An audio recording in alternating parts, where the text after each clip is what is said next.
नमस्कार, मी पंजाब. हे पाऊस म्हणजे 27चा पंढरपूरकडे देखील म्हणजे सोलापूर जिल्ह्यात पडणार आहे, पंढरपूरकडे राहणार आहे, नगर जिल्ह्याला देखील पडणार आहे. पण तिकडे असं रिमझिम राहणार, थोडे थोडे थेंब येणार आहे, जास्त नाही पडणार.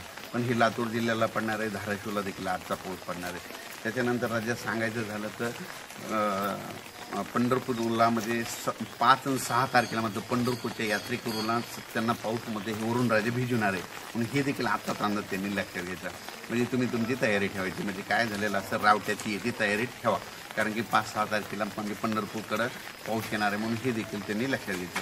पण राज्यात सांगायचं झालं तर राज्यातल्या सर्व शेतकऱ्याला सांगू इच्छितो की राज्यामध्ये म्हणजे पूर्व विदर्भ, पश्चिम विदर्भ म्हणजे ह्या जवळपास सांगायचं झालं तर राज्यामध्ये हा पाऊस तुम्हाला सांगू इच्छितो की 26, 27, 28, 29, 30 पर्यंत दररोज वेगवेगळ्या भागात पडणार आहे. विदर्भ आणि मराठवाड्यातच जास्त राहणार आहे.